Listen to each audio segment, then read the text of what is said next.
यात्रा को लेकर के आक्रोश सरकार की कुव्यवस्था से डरे हुए हैं। और जिस प्रकार की स्थिति जोशीमठ में है, उससे हम लोगों के मन में भी आशंका है कि सरकार ठीक से यात्रा का संचालन कर नहीं पाएगी, नहीं कर पाएगी। फिर भी क्योंकि चार धाम यात्रा राज्य की अर्थव्यवस्था के लिए भी आवश्यक है और हमारी शान भी है, हमारा कर्तव्य भी है राज्य के रूप में। हम चाहते हैं चार धाम यात्रा सफल हो और कांग्रेस इस मामले में हर तरीके का सकारात्मक सहयोग भी देगी और सुझाव। खाली बातों में है, पिछली बार भी खाली बातें की थी इन्होंने और यात्री केदार धाम में गलत संदेश लेकर के गए और इस बार भी हमको डर लगा हुआ है। मैं उम्मीद करता हूं कि पुष्कर सिंह धामी जी व्यक्तिगत रुचि लेकर के चार धाम यात्रा को सुव्यवस्थित कर बातों पर बातें बनाते हैं।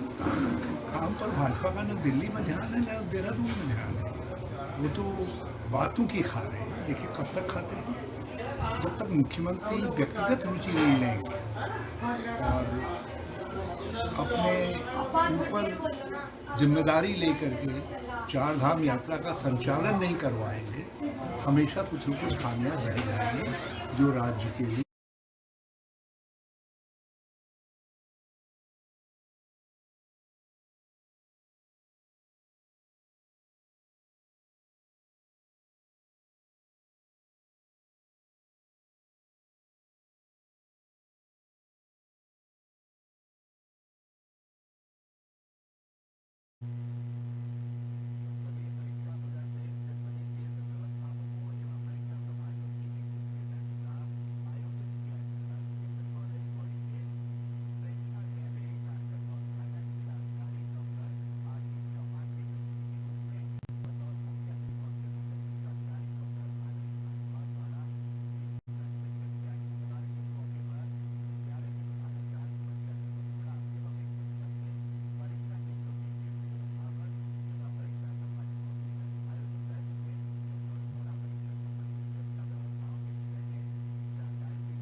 भगवान जी, रामनगर बोर्ड से जो हमारी 10-12 की परीक्षाएं होती हैं, वो परीक्षाएं 16 मार्च से प्रारंभ हो रही हैं। हमारे जनपद में 10th क्लास में 8,360 परीक्षार्थी हैं, 12th में 9,688 परीक्षार्थी हैं। इस प्रकार से कुल मिला के 18,048 परीक्षार्थी हैं और कुल मिलाकर 136 केंद्र बनाए गए हैं। इसके लिए सभी केंद्र व्यवस्थापकों की, खंड शिक्षा अधिकारियों की बैठक आज दी गई है। उन्हें बताया गया है कि किस तरीके से परीक्षा को नकल विहीन और शुचितापूर्ण तरीके से संपादित कराना है। इसके लिए ये आवश्यक है कि क्वेश्चन पेपर्स पे बड़ी कड़ी निगरानी रखनी है, बच्चों को नकल नहीं करने देना है और जो मोबाइल लेकर टीचर्स आते हैं उनको भी मोबाइल लेके आने पर पाबंदी रहेगी। देखिए, आने जाने के हिसाब से जो परीक्षा केंद्र हैं, कोशिश की गई है बच्चों के आवास के नज़दीक रखे गए हैं, लेकिन इसके बावजूद भी जो लोकल ट्रांसपोर्ट है उसके लिए ARTO को स्पेशल हम लेटर लिख रहे हैं कि हमारी परीक्षाओं के दौरान वहाँ पर बसें और अन्य सुविधाएं चलाई जाएं, जिससे कि बच्चों को परीक्षा देने में परेशानी हो। इसके अलावा मैं जन सामान्य से भी अनुरोध करना चाहूँगा कि जिनों के पास वाहन है, गाड़ी है, अपनी कार है, मोटरसाइकिल से जा रहे हैं, अगर कोई परीक्षार्थी हमारा कहीं पर खड़ा है बस के इंतजार में और परीक्षा केंद्र पे जाना है, तो उनको सहानुभूतिपूर्वक उनके इस अनुरोध पर विचार करके उनको लिफ्ट जरूर दे दें और परीक्षा केंद्र छोड़ दें।